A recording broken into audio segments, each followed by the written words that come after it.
Nous sommes jeudi 13 avril 2023. Bonsoir, bonne rupture et merci de recevoir ce 19h45 de la télévision Labari. Passation de commandement ce jeudi matin entre les hauts commandants de la gendarmerie nationale entrant et sortant. Était témoin de cet événement le ministre de la Défense nationale, des généraux et officiers supérieurs des forces de défense et de sécurité, ainsi que les familles des principaux concernés. Vivons l'ambiance de cette passation de commandement avec Hassan Saleh Mustafa et Ibrahim Abdou. De la gendarmerie nationale le 31 mars dernier, le général de brigade Mohamedou Ibrahim Bagadoma a officiellement pris son bâton de commandement ce jeudi 13 avril 2023 des mains de son prédécesseur, le général Lawal Sékou Touré, installé le 27 décembre 2021 à ses postes. Ainsi, après 2 ans environ 4 mois, le général Sékou Touré cède son fauteuil au général Mohamedou Ibrahim Bagadoma. La cérémonie de passation du commandement s'est déroulée sous la présidence du ministre de la Défense nationale. Gendarme grand, je parle de la République, chef suprême des armées, vous reconnaîtrez désormais pour chef du général de brigade Mohamedou Ibrahim Bagadoma, ici présent. Vous devriez, en tout ce qui vous commandera pour le bien du service, l'exécution des règlements militaires et l'observation des lois.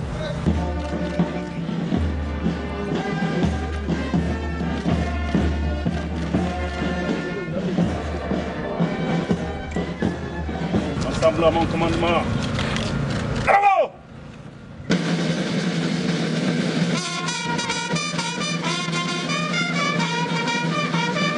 Âgé de 62 ans, le nouveau haut commandant de la gendarmerie nationale prend la commande de ce corps dans un contexte sécuritaire dégradé de certaines parties du Niger où les gendarmes se battent aux côtés des autres éléments des forces de défense et de sécurité contre les groupes terroristes et autres bandes de criminels organisés qui tentent de porter atteinte à l'intégrité du territoire national. Donc, les défis à relever restent énormes, mais l'espérance du nouvel homme fort de la gendarmerie nationale serait d'un grand atout dans ce combat. Le général Bagadoma a en effet gravi tous les grades d'officier de la gendarmerie. Il a occupé également d'importants postes de responsabilité civile et militaire. Il a aussi valablement représenté le Niger dans plusieurs missions extérieures. Titulaire de plusieurs diplômes civils et militaires, le nouveau patron de la gendarmerie nationale, le général Mohamedou Ibrahim Bagadoma, a été décoré plusieurs fois par les autorités nigériennes pour service rendu à la nation.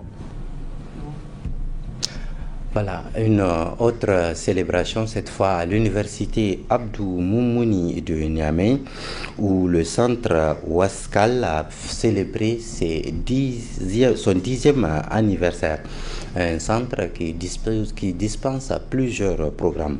Là, c'était le ministre de l'enseignement supérieur, professeur Mamoudou Jibo, qui a présidé la cérémonie devant Ismaël Moumouni et Nasser Seydou.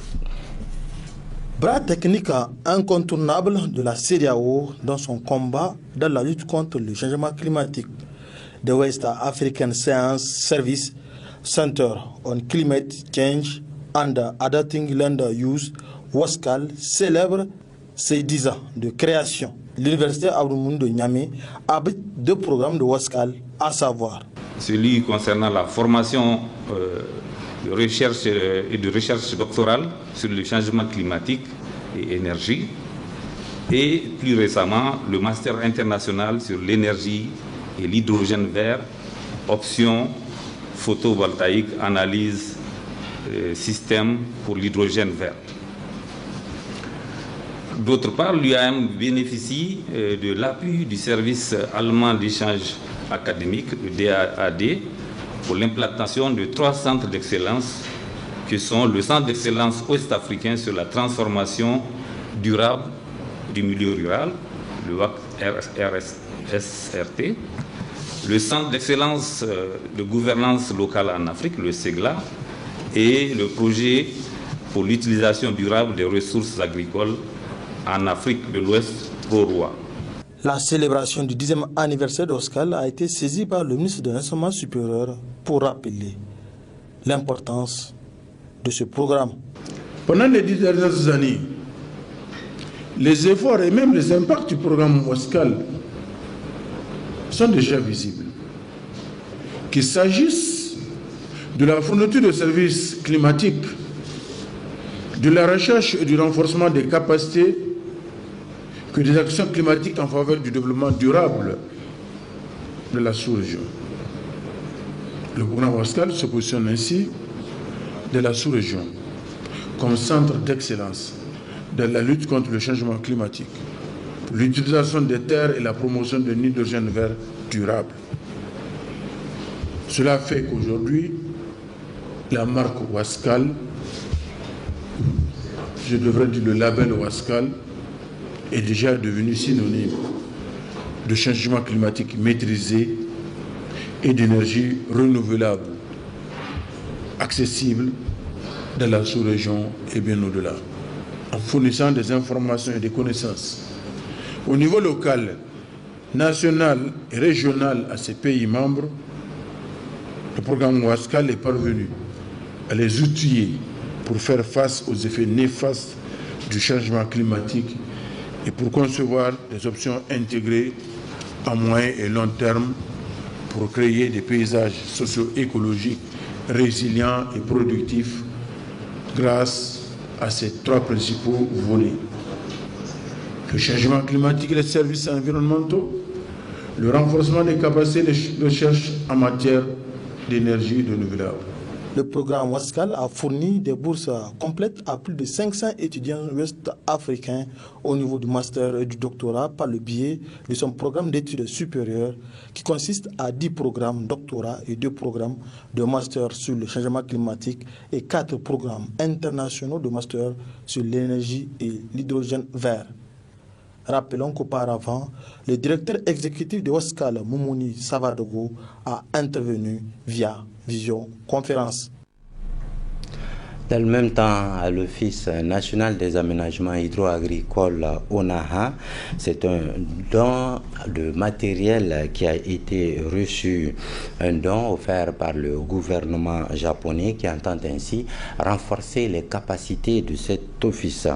Le note à cette cérémonie la présence de l'ambassadeur du Japon au Niger, celle du ministre nigérien de l'élevage ainsi que plusieurs autres personnalités de notre pays.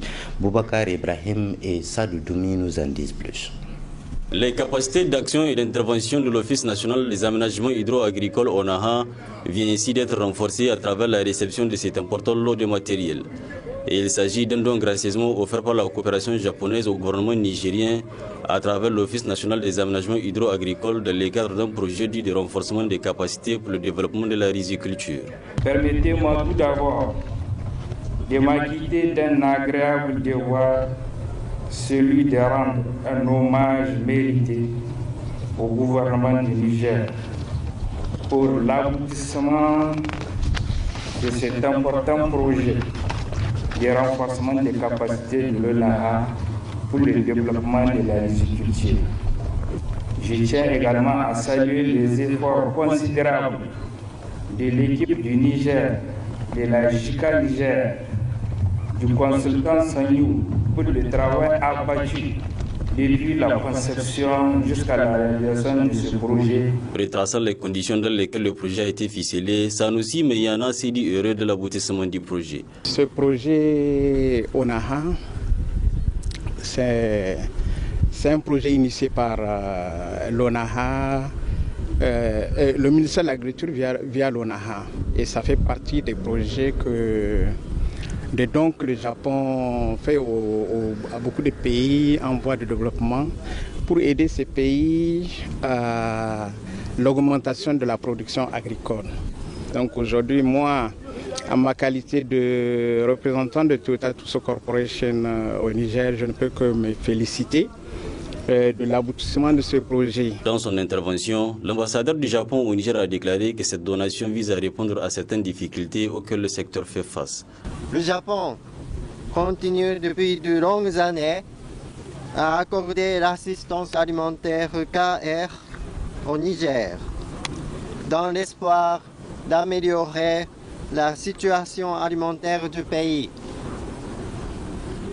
Les projets KR visent d'une part à atténuer la situation de pénurie alimentaire au Niger et le présent projet se donne d'autre part le but d'améliorer les conditions de vie des agriculteurs dans le domaine de la riziculture irriguée à travers une production accrue en denrées alimentaires. Il était aussi en présence du ministre de l'élevage et porte-parole du gouvernement qui assurait l'intérim de son homologue de l'agriculture. Tidjani Idrissa Abdelkadri a dans son intervention mentionné l'importance de ces matériels pour la mise en œuvre des politiques publiques. La présente cérémonie est dédiée à la réception officielle de 10 engins composés de 55 engins de terrassement, dont 6 pelles hydrauliques, 4 bulldozers, 4 compacteurs, 2 niveleuses, 2 chargeurs, 6 tracteurs agricoles, 20 camions, dont 12 bennes, 57 machines à outils et matériel d'entretien, un lot de pièces détachées et la formation, tout cela accompagné par la formation des techniciens de l'ONAHA, pour ne citer que cela.